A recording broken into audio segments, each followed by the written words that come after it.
¿Alguna vez te has preguntado qué sucede cuando la justicia parece fallar de manera tan estruendosa que se desata una furia inimaginable?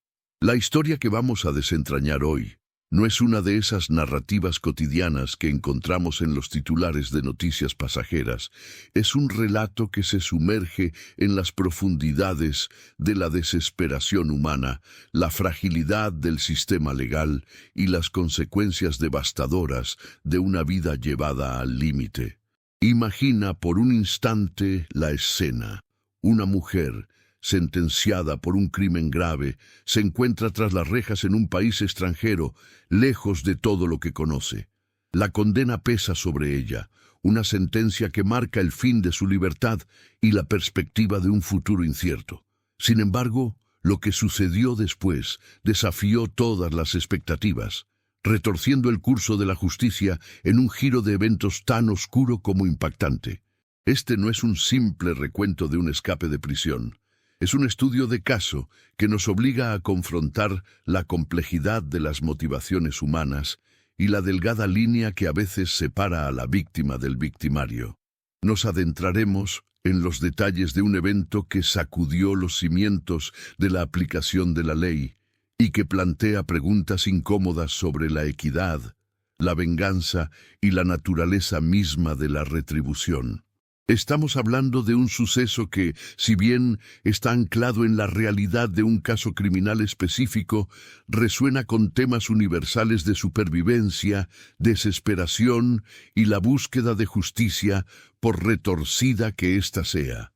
La historia de esta mujer y su improbable huida, culminando en un acto de violencia que ha dejado una marca imborrable, nos invita a reflexionar sobre cómo reaccionaríamos ante situaciones extremas y hasta dónde podría llegar el espíritu humano en su afán por recuperar el control. El título que encapsula esta historia es, en sí mismo, un presagio de la intensidad que está por venir. Mexicana presa por tráfico en EEPUU, escapa y mata brutalmente al juez que la condenó.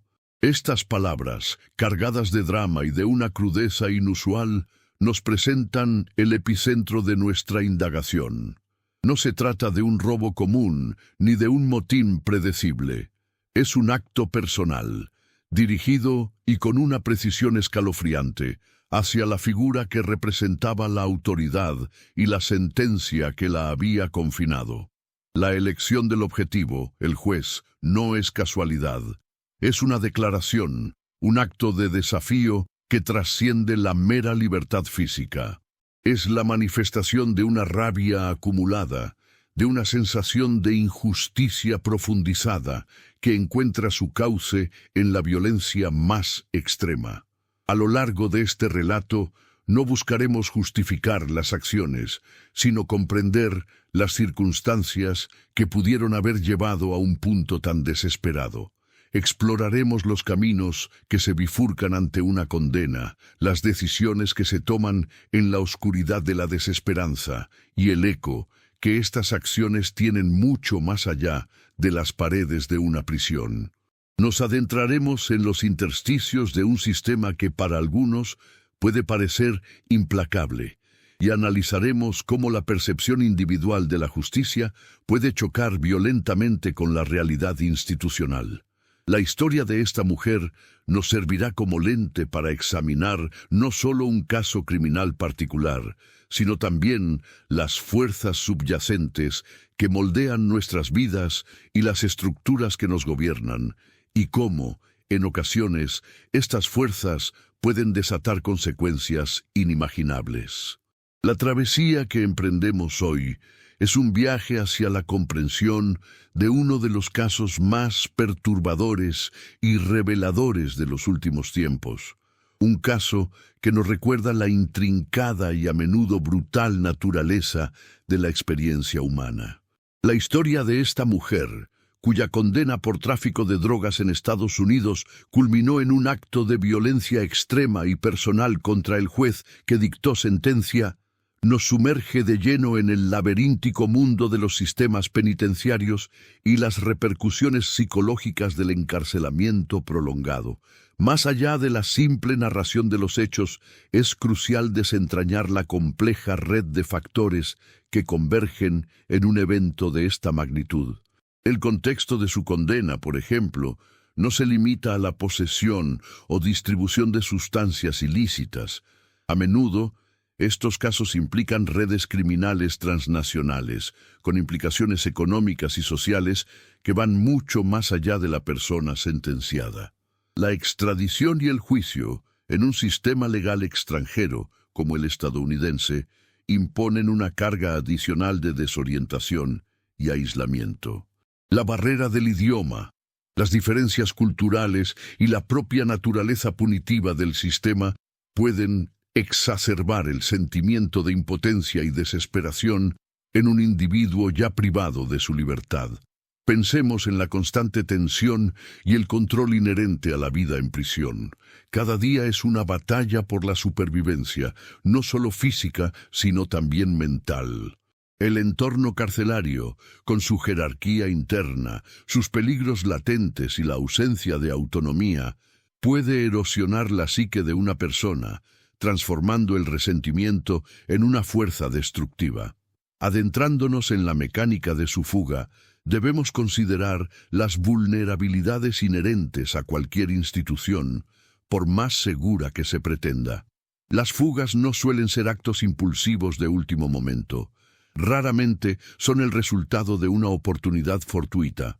Por el contrario, a menudo son el producto de una planificación meticulosa, de la observación persistente de rutinas y brechas de seguridad y, crucialmente, de la obtención de ayuda externa. En el caso que nos ocupa, la audacia del escape sugiere un nivel de determinación que solo puede surgir de una profunda convicción o de una desesperación extrema.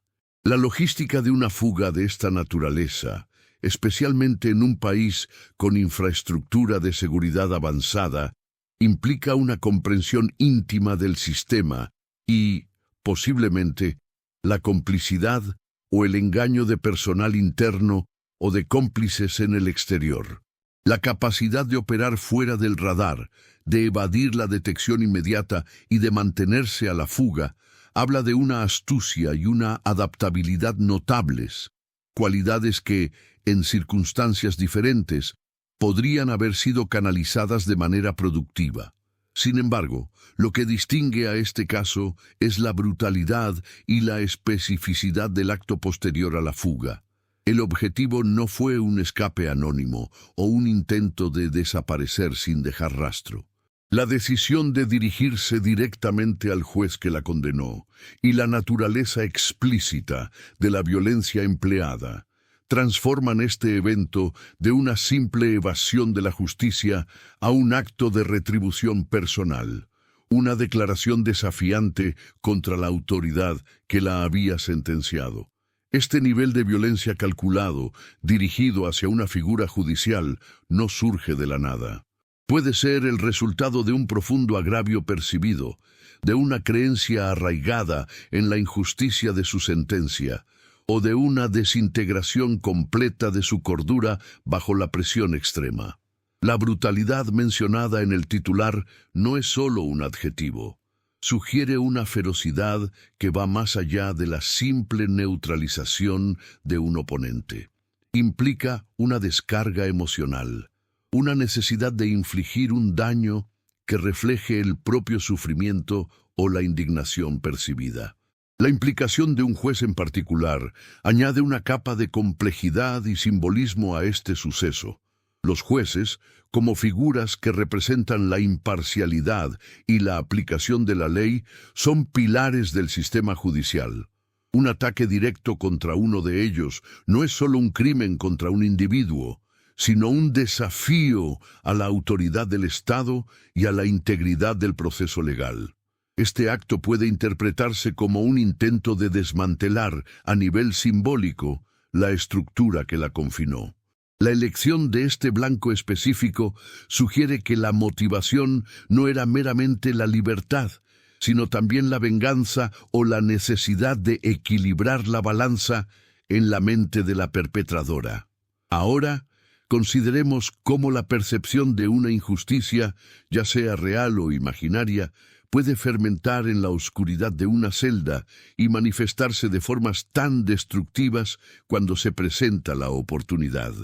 La frontera entre la víctima de un sistema y la perpetradora de un nuevo crimen se vuelve peligrosamente difusa. La narrativa de esta historia se expande al examinar las intrincadas redes de apoyo y las operaciones encubiertas que a menudo facilitan la evasión de fugitivos de alto perfil. Más allá de la fuerza bruta o la suerte, la fuga de la mujer probablemente involucró una red de individuos con motivaciones diversas: lealtad familiar, afinidad ideológica o simple interés económico. Estas redes operan en las sombras, utilizando métodos sofisticados para burlar la vigilancia y crear identidades falsas, rutas de escape seguras y, en ocasiones, incluso escondites temporales. Pensemos en la complejidad logística de mover a una persona buscada a través de fronteras o jurisdicciones, requiriendo una sincronización impecable, recursos financieros considerables y un conocimiento profundo de las vulnerabilidades de los sistemas de control fronterizo y de inteligencia. La capacidad de la fugitiva para operar con éxito después de su escape sugiere que no actuó en solitario. Su libertad prolongada fue, casi con certeza, un testimonio de la eficacia y el alcance de quienes la auxiliaron. La investigación posterior a un escape de esta magnitud se enfoca no solo en la persona fugitiva, sino también en la estructura que la ampara, desentrañando las conexiones que permitieron su desaparición y la planificación de su acto final. Ahora consideremos la psicología del acto de venganza dirigido. No se trata simplemente de un deseo de libertad, sino de un impulso profundamente arraigado de infligir daño a quien se percibe como la causa directa del sufrimiento personal. En el caso de la mujer, el juez representaba la autoridad máxima que la despojó de su libertad y la condenó. La brutalidad del acto sugiere una necesidad de comunicar una furia desmedida, de infligir un castigo que reflejara la magnitud de su propia desdicha o la injusticia que sentía haber padecido. Este tipo de venganza personal, especialmente cuando se dirige a una figura de autoridad, puede ser vista como un intento desesperado de recuperar una sensación de poder y control que fue previamente arrebatada. Las investigaciones forenses y psicológicas posteriores a tales crímenes buscan descifrar las motivaciones exactas, analizando patrones de comportamiento, comunicaciones previas y el contexto emocional en el que se gestó el plan. Este nivel de violencia personalizada puede ser un indicador de un quiebre psicológico significativo, donde la línea entre la realidad y la percepción distorsionada se desdibuja por completo. Además, la repercusión de un acto de esta naturaleza en el sistema judicial y en la percepción pública de la seguridad es inmensa. Un ataque directo contra un juez, una figura que encarna la imparcialidad y la aplicación de la ley, genera un temor generalizado y pone de manifiesto la vulnerabilidad de las instituciones. La cobertura mediática intensiva de tales eventos no solo alimenta el morbo, sino que también influye en la opinión pública, generando debates sobre la efectividad de las medidas de seguridad, las condiciones carcelarias y la justicia misma.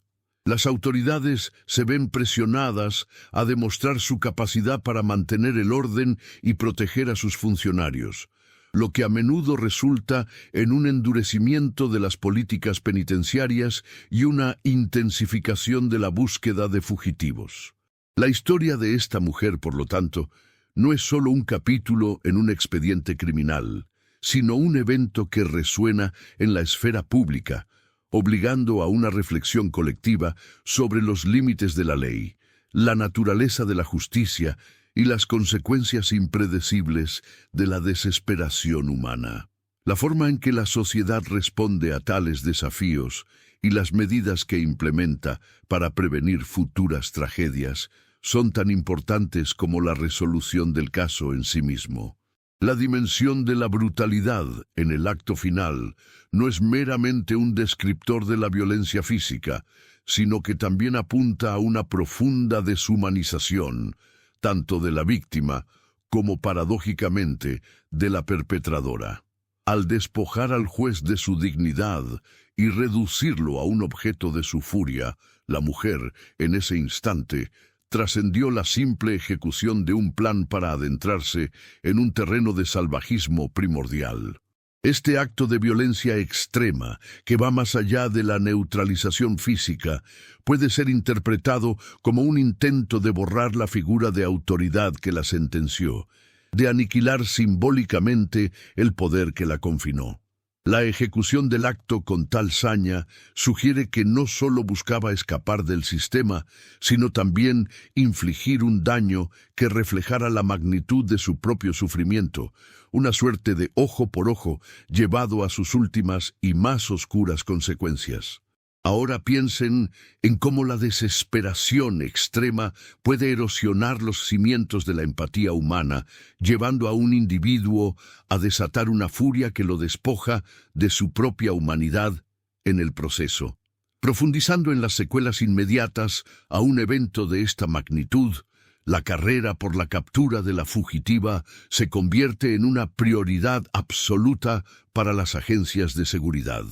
La percepción de que una convicta, especialmente una sentenciada por delitos graves como el tráfico de drogas, ha logrado no solo evadir la custodia, sino también cometer un asesinato de tal naturaleza, genera una alarma generalizada. Las autoridades se ven obligadas a movilizar recursos considerables, intensificando los esfuerzos de inteligencia y vigilancia en puntos estratégicos y coordinando esfuerzos entre distintas jurisdicciones y agencias, tanto nacionales como internacionales. La presión pública y política para resolver el caso rápidamente se intensifica, ya que un fracaso prolongado en la captura podría ser interpretado como una debilidad del sistema y un riesgo para la seguridad de otros funcionarios judiciales y de la sociedad en general. Este tipo de persecución, además, se ve amplificada por la cobertura mediática, que si bien puede alertar al público, también puede dificultar las operaciones al generar pánico o proporcionar información inadvertida a la fugitiva y sus posibles cómplices. El impacto psicológico en el personal del sistema judicial, desde jueces hasta guardias de prisión, tras un ataque directo a uno de sus miembros, es innegable. La sensación de invulnerabilidad que, hasta cierto punto, acompaña a quienes imparten justicia, se ve gravemente erosionada. Cada juez, cada fiscal, cada oficial de correccional se convierte en un potencial objetivo. Esto puede derivar en un aumento de las medidas de seguridad, a veces hasta un punto que roza la paranoia, y en una profunda reflexión sobre la ética y la efectividad de las sentencias impuestas, especialmente en casos donde la deshumanización del recluso es un factor subyacente. La empatía, que debería ser una cualidad inherente a la administración de justicia, puede verse amenazada por el miedo, llevando a un endurecimiento de posturas que, irónicamente, podría perpetuar el ciclo de resentimiento que condujo a este trágico desenlace. Consideren cómo el miedo puede distorsionar la percepción de la justicia, volviéndola más punitiva y menos compasiva. Desde una perspectiva social, este evento pone de relieve la fragilidad de las fronteras entre la ley y la anarquía, y cómo un solo individuo, impulsado por circunstancias extremas, puede desestabilizar la percepción pública de orden y seguridad. La historia de esta mujer, convertida de traficante sentenciada a fugitiva asesina, se convierte en un símbolo de los fallos sistémicos, de las grietas en la armadura de la justicia. La narrativa pública puede polarizarse. Algunos la verán como una criminal despiadada que merece ser capturada y castigada sin contemplaciones, mientras que otros podrían percibirla, o al menos las circunstancias que la llevaron a ese punto, como un reflejo de las injusticias inherentes a un sistema penal a menudo percibido como implacable y deshumanizador. La forma en que los medios y la sociedad en general procesan esta dualidad, la victimización percibida y la victimización infligida, es crucial para comprender la complejidad moral y ética del caso. Más allá de la persecución inmediata, un elemento crucial que emerge tras un evento de esta magnitud es el análisis forense y psicológico de la escena del crimen. La forma en que se perpetró el asesinato del juez revela capas de intencionalidad y a menudo de un estado mental alterado. Los investigadores no solo buscan identificar al perpetrador, sino también reconstruir el modus operandi, buscando pistas sobre la planificación, el estado emocional y la posible influencia de sustancias.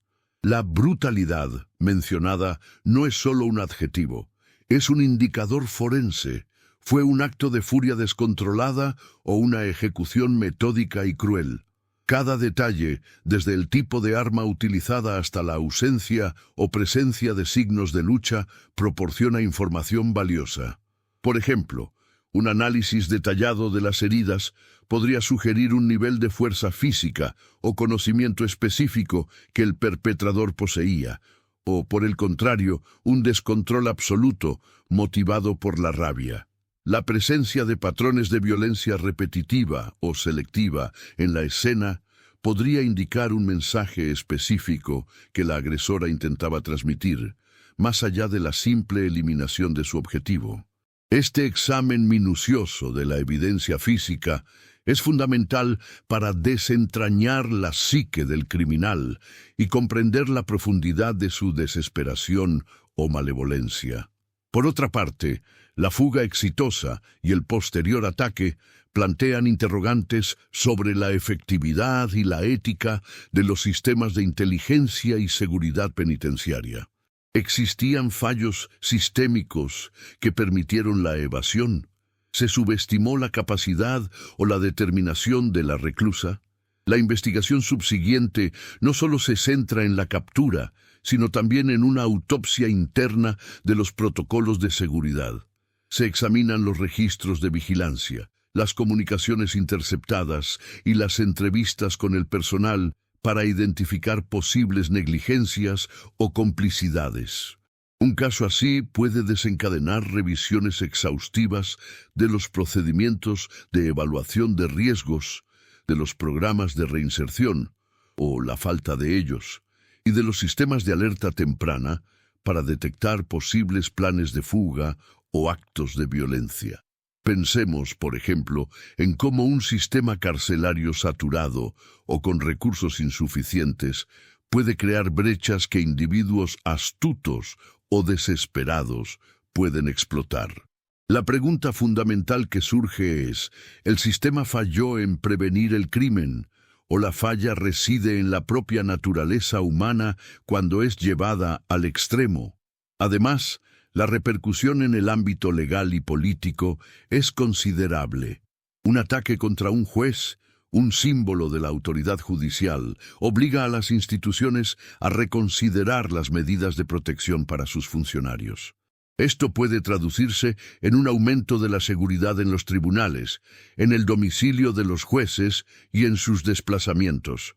Sin embargo, también puede generar un debate sobre hasta qué punto la seguridad debe comprometer la accesibilidad y la transparencia del sistema judicial.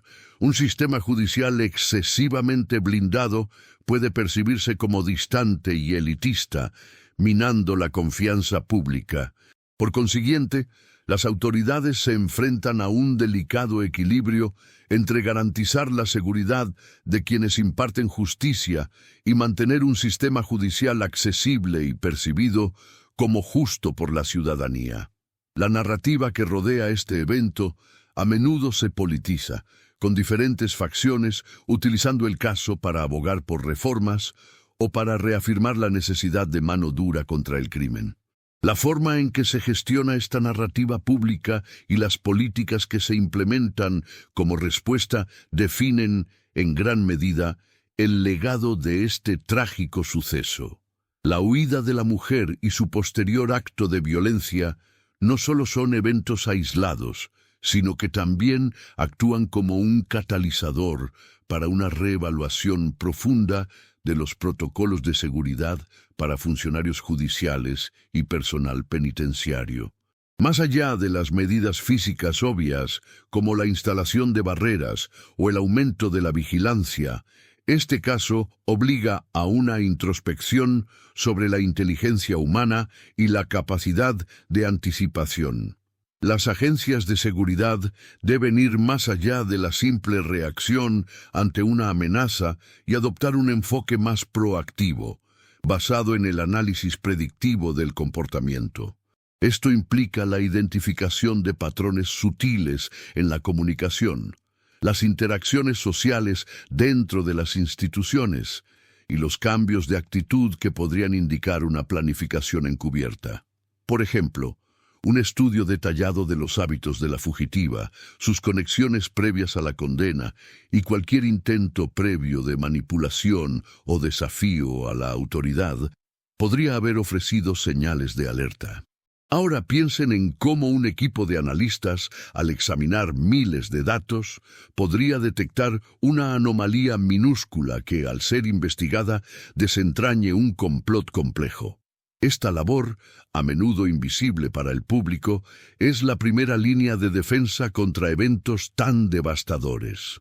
Además, la naturaleza del ataque al juez abre un debate sobre la psicología del delincuente desesperado y cómo esta desesperación puede ser explotada o, en algunos casos, ser el motor de actos de una audacia sin precedentes. La decisión de dirigirse específicamente al juez no fue un azar, fue una elección deliberada que habla de una profunda necesidad de confrontación directa con la figura que representaba su condena y su privación de libertad. Este tipo de motivación, arraigada en un profundo sentimiento de agravio personal, requiere un entendimiento que va más allá de la simple categorización delictiva. Los psicólogos forenses, al analizar este caso, buscarían comprender la trayectoria emocional de la mujer desde el momento de su condena hasta la ejecución de su plan. Hubo un punto de quiebre específico. ¿Cómo evolucionó su resentimiento? La forma en que la mujer pudo haber planeado y ejecutado el ataque, manteniendo la calma aparente mientras albergaba una furia latente, es un testimonio de una compleja arquitectura psicológica. Consideren la capacidad de una persona para mantener una fachada de normalidad mientras planea un acto de tal magnitud. Es una dualidad que desafía la comprensión superficial. Por otro lado, este evento resalta la importancia de la cooperación internacional en la persecución de delitos transnacionales y la extradición. La mujer, al ser una ciudadana mexicana condenada en Estados Unidos, representa la intersección de dos sistemas legales y dos jurisdicciones. Su fuga y posterior crimen subrayan la necesidad de una colaboración fluida y eficiente entre países para rastrear y capturar a fugitivos que trascienden fronteras. La complejidad de coordinar esfuerzos entre agencias de diferentes naciones, cada una con sus propias leyes, procedimientos y prioridades, es inmensa. Sin embargo, casos como este demuestran que la falta de cooperación puede tener consecuencias trágicas. La investigación y la eventual captura de la fugitiva dependerían en gran medida de la voluntad de ambos países de compartir información, recursos y personal. Reflexionemos sobre cómo, en un mundo cada vez más interconectado, la delincuencia opera sin reconocer fronteras y cómo la justicia debe, por necesidad, seguir ese mismo camino transnacional para ser efectiva. La capacidad de una nación para capturar a un fugitivo no se limita a sus propias capacidades, sino que se ve fortalecida por las alianzas y los acuerdos de cooperación con sus socios internacionales. La compleja red de factores que rodean un crimen de esta magnitud trasciende la mera acción individual. Se adentra en la esfera de la justicia restaurativa y su ausencia, y en cómo la percepción pública de la justicia puede ser moldeada por narrativas dramáticas. Después de la captura de la fugitiva, el proceso judicial subsiguiente se convierte en un escenario donde se debaten no solo los hechos probados, sino también las circunstancias atenuantes o agravantes que rodearon el caso. Es aquí donde entra en juego la discusión sobre la posibilidad de una justicia que no se limite a la retribución, sino que también busque la reparación. Sin embargo, un acto de violencia tan extrema como el asesinato de un funcionario judicial, especialmente uno perpetrado con brutalidad, tiende a cerrar las puertas a cualquier consideración de justicia restaurativa. La sociedad, a través de sus representantes legales, a menudo exige una condena ejemplar, no solo para castigar al culpable, sino también para disuadir a otros y reafirmar la primacía de la ley.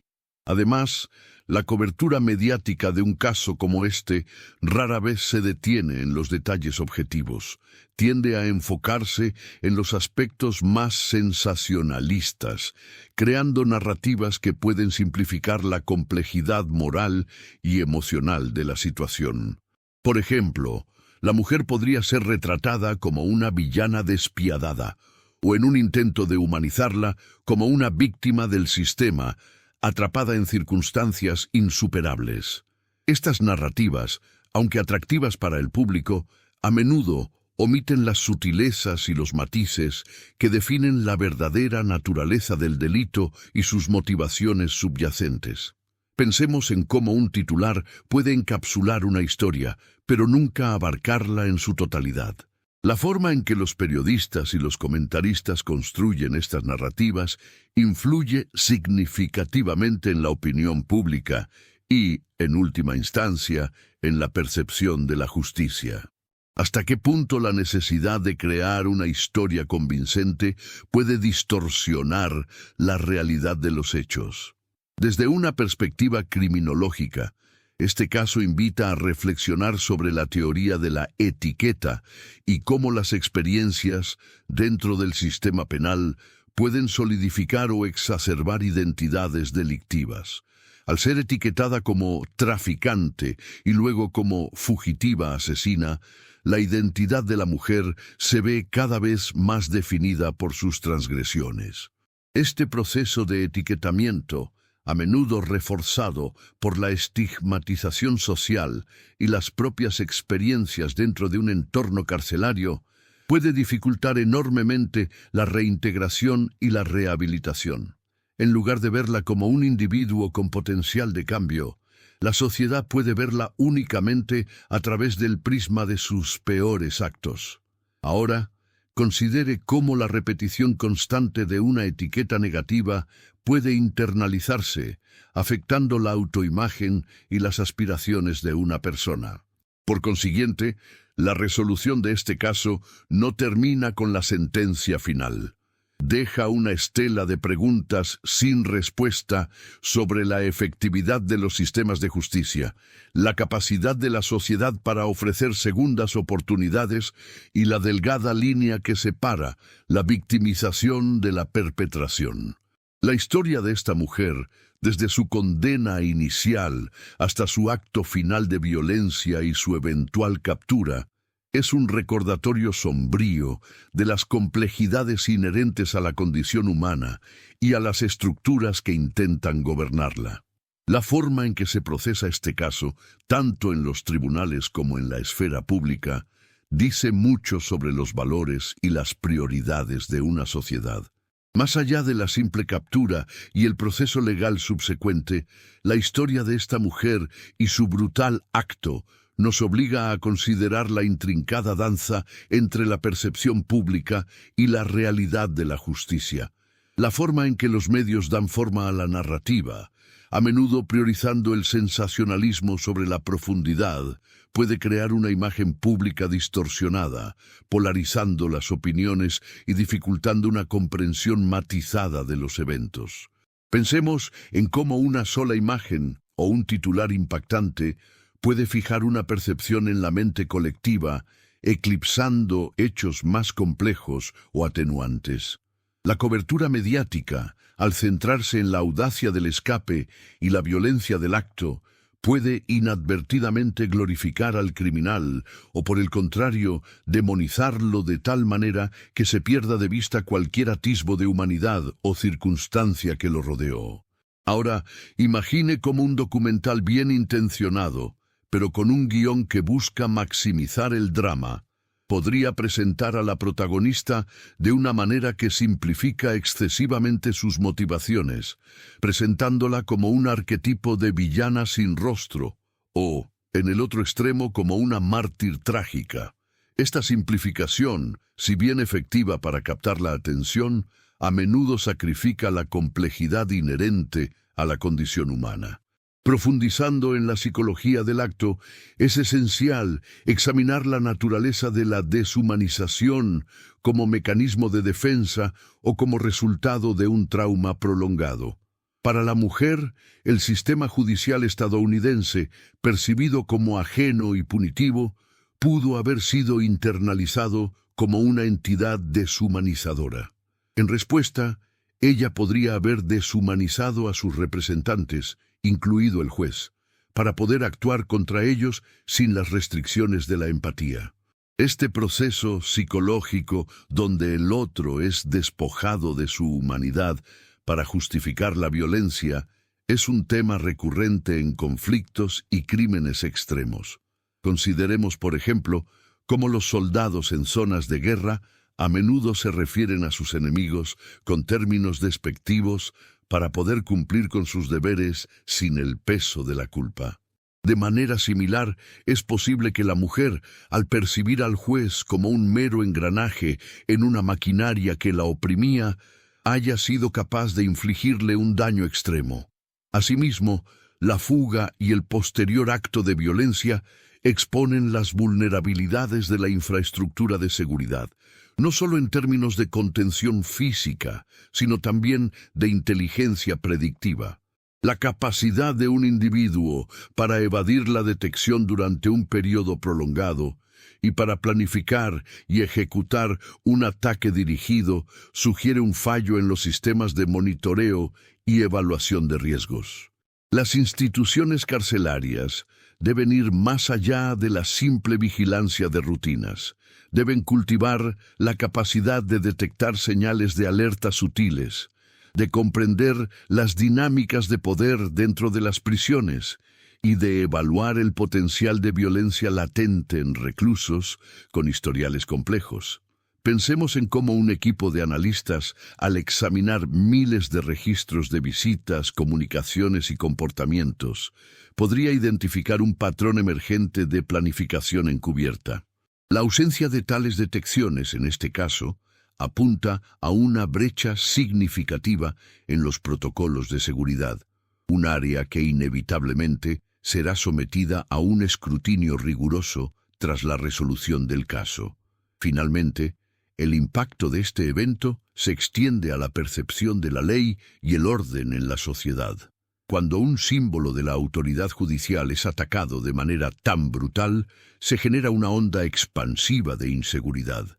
La confianza del público en la capacidad del Estado para proteger a sus funcionarios y mantener el control se ve mermada. Esta erosión de la confianza puede tener consecuencias de gran alcance, fomentando un clima de cinismo o, en el extremo opuesto, un clamor por medidas de seguridad aún más estrictas, a veces a expensas de las libertades civiles. Ahora, imagine cómo, ante la noticia de un ataque así, los ciudadanos podrían volverse más escépticos sobre la eficacia de la policía y el sistema judicial, o, en contraste, exigir una respuesta punitiva más severa y visible. La forma en que la sociedad procesa estos eventos y las reformas que implementa son un reflejo de sus valores fundamentales y de su comprensión de la justicia y la seguridad. Este caso, más allá de la crónica roja, nos invita a desentrañar las complejidades de la justicia, cuando ésta se percibe como un ente ajeno y, en ocasiones, opresor. La mujer, al ser juzgada en un sistema legal extranjero, se enfrenta no solo a la barrera del idioma y la cultura, sino también a un entramado de leyes y procedimientos que difieren radicalmente de su contexto de origen. Esta desvinculación puede generar una profunda sensación de indefensión, donde cada paso del proceso legal se percibe como un obstáculo insuperable, y la figura del juez, en lugar de ser un garante de equidad, se transforma en el símbolo máximo de esa autoridad distante y potencialmente injusta. Pensemos en cómo, al navegar por un laberinto desconocido, cada giro errado puede exacerbar la ansiedad y la frustración, llevando a la creencia de que el camino hacia la justicia está intrínsecamente bloqueado.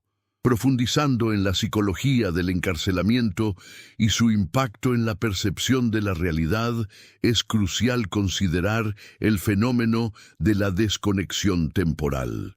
El tiempo en prisión a menudo se experimenta de manera diferente. Los días se arrastran y los años pueden parecer una eternidad. Esta dilatación temporal, combinada con el aislamiento social y la monotonía de la rutina carcelaria, puede distorsionar la percepción de la realidad externa. Las motivaciones, las injusticias percibidas y los planes de escape pueden magnificarse en la mente del recluso, adquiriendo proporciones épicas que eclipsan la objetividad. Ahora, considere cómo un periodo prolongado de aislamiento puede llevar a una persona a construir un mundo interno donde sus resentimientos se vuelven el motor principal de sus acciones, distorsionando la línea entre lo que es y lo que desearía que fuera. Por otro lado, la logística de un escape exitoso, especialmente en un país con alta seguridad, no se limita a la fuerza física o a la simple astucia. A menudo implica una comprensión sofisticada de la tecnología de vigilancia, de los puntos ciegos en los sistemas de seguridad y fundamentalmente de la psicología humana de quienes implementan dichos sistemas. La fuga de esta mujer, por lo tanto, no solo fue un desafío a las barreras físicas, sino también una demostración de una inteligencia estratégica que supo explotar las debilidades inherentes a cualquier sistema diseñado por humanos. Esto nos lleva a reflexionar sobre cómo la verdadera seguridad no reside únicamente en la tecnología, sino también en la comprensión profunda de las motivaciones y los comportamientos humanos, tanto de los que están bajo custodia como de los que ejercen la autoridad. Finalmente, el acto de violencia dirigido contra el juez, más allá de su brutalidad, representa un desafío directo a la institucionalidad. No fue un acto de vandalismo indiscriminado, sino una acción calculada y personalizada contra la figura que representaba la máxima autoridad en su condena. Este tipo de agresión busca no solo la aniquilación física, sino también la desestabilización simbólica del sistema. Al atacar al juez, la mujer, en cierto sentido, estaba atacando el pilar mismo sobre el cual se sustentaba su encarcelamiento. Pensemos en cómo, en la antigüedad, el asesinato de un rey o un líder religioso era un acto que trascendía lo personal para convertirse en un desafío directo al orden establecido, un intento de desmantelar la estructura de poder desde su núcleo. La escalada de la violencia, una vez desatada, rara vez se detiene en un solo acto. A menudo se convierte en una vorágine que arrastra consigo no solo a los involucrados directos, sino también a la sociedad en su conjunto. En el caso que nos ocupa, el asesinato del juez, tras una fuga audaz, no fue el punto final, sino el catalizador de una intensa cacería humana. Las fuerzas del orden, impulsadas por la necesidad de reafirmar su autoridad y restaurar la percepción de seguridad, movilizaron recursos sin precedentes. Aquí, la labor de inteligencia se vuelve crucial. No se trata solo de rastrear movimientos físicos, sino de desentrañar redes de apoyo, identificar cómplices y predecir los próximos pasos de una fugitiva que ha demostrado una audacia y una determinación extremas. Pensemos en cómo los analistas de inteligencia, como alquimistas modernos, deben destilar información de fuentes dispares, llamadas telefónicas interceptadas, transacciones financieras sospechosas, testimonios de informantes anónimos, para construir un perfil completo del fugitivo y anticipar sus acciones. En este escenario, la mujer no es solo una persona huyendo, sino una pieza clave en un tablero de ajedrez complejo, donde cada movimiento tiene repercusiones significativas. Profundizando en la psicología de la huida y el acto de venganza, es imperativo explorar el concepto de la desconexión moral. Este mecanismo psicológico permite a los individuos cometer actos que normalmente considerarían inaceptables al compartimentalizar su moralidad o al redefinir la situación. Para la mujer, tras años de encarcelamiento y la percepción de una injusticia arraigada, el juez pudo haber sido despojado de su estatus humano, transformándose en un mero símbolo de la opresión. Ahora, considere cómo un individuo, enfrentado a una situación de extrema privación o injusticia percibida, puede emplear la desconexión moral para justificar acciones que, en circunstancias normales, serían impensables. Es como si en su mente las reglas convencionales de la moralidad se suspendieran temporalmente, permitiéndole actuar bajo una lógica interna distorsionada, pero coherente para ella. Además, la eficacia de una fuga de alto perfil y el posterior acto de violencia no solo dependen de la astucia del fugitivo, sino también de las vulnerabilidades inherentes a los sistemas de seguridad y de la capacidad de respuesta de las agencias de ley. En este contexto, la investigación forense se expande más allá de la escena del crimen. Se examinan los registros de visitas de la prisión, los historiales de comunicación y los patrones de comportamiento de la fugitiva antes de su escape. Se analizan las brechas de seguridad que pudieron haber sido explotadas, desde fallos en la vigilancia electrónica hasta posibles complicidades internas. Pensemos en la minuciosidad de un equipo forense que al examinar un registro de visitas descubre una anomalía. Un visitante frecuente que nunca antes había sido considerado sospechoso, pero cuyos movimientos recientes sugieren una coordinación con el exterior. Este tipo de detalle, aparentemente insignificante, puede ser la clave para desmantelar una red de apoyo y anticipar los movimientos del fugitivo. Finalmente, la repercusión de un acto de esta naturaleza en la psique colectiva de la comunidad judicial es innegable.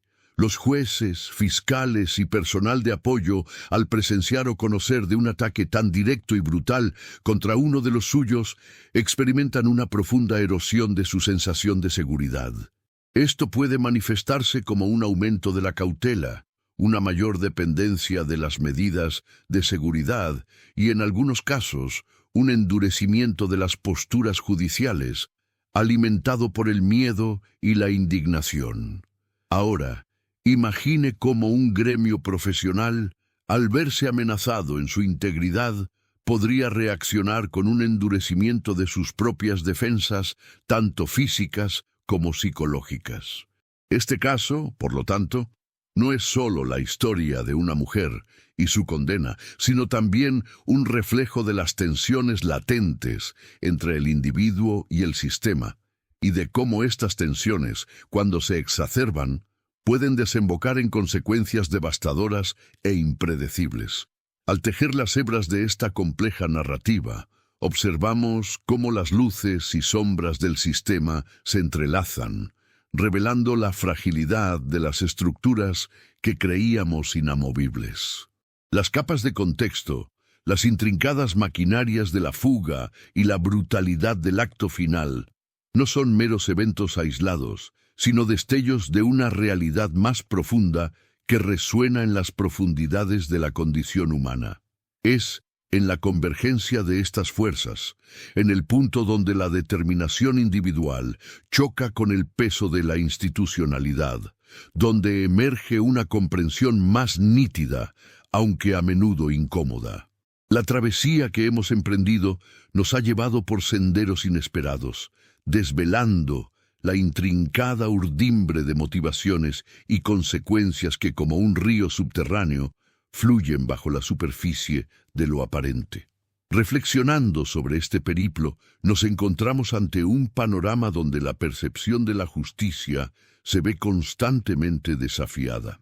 Las implicaciones de lo que hemos explorado, desde las grietas en la seguridad hasta las profundidades de la psique humana bajo presión extrema, no son meras anécdotas de un caso particular, sino ecos de dilemas universales.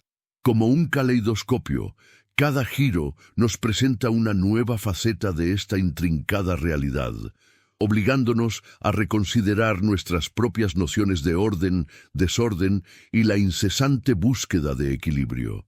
La convergencia de estos elementos nos acerca a una perspectiva más completa, preparándonos para la reflexión final que iluminará el camino hacia adelante. En virtud de estas reflexiones, el camino hacia una comprensión más profunda se va delineando, no como un destino predeterminado, sino como una invitación a la contemplación continua. Las diversas facetas de este suceso, desde la minuciosidad de la planificación hasta la explosión de la violencia, convergen en un punto focal que nos invita a mirar más allá de la superficie.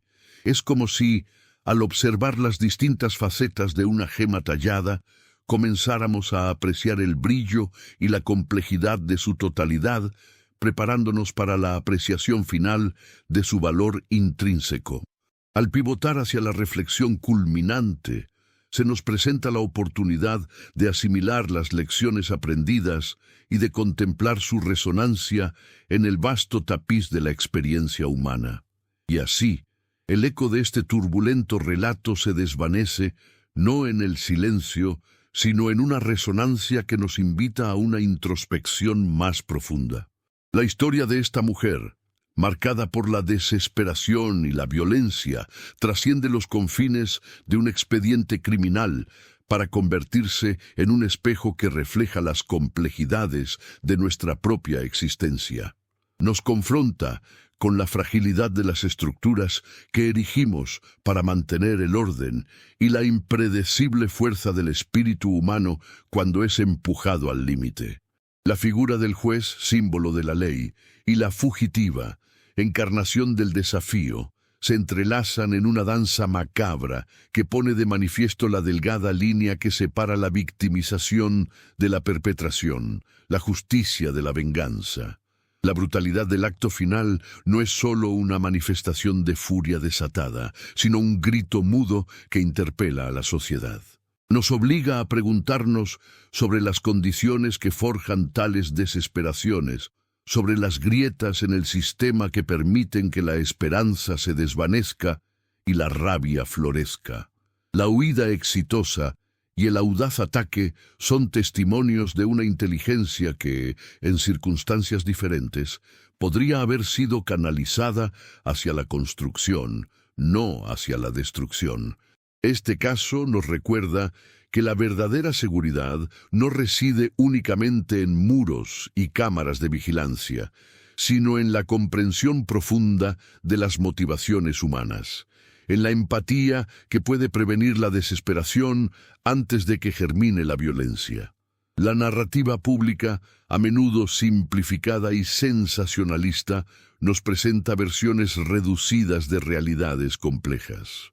Sin embargo, La verdad subyacente reside en la interconexión de factores, las fallas sistémicas, las presiones psicológicas, las redes invisibles que operan en las sombras.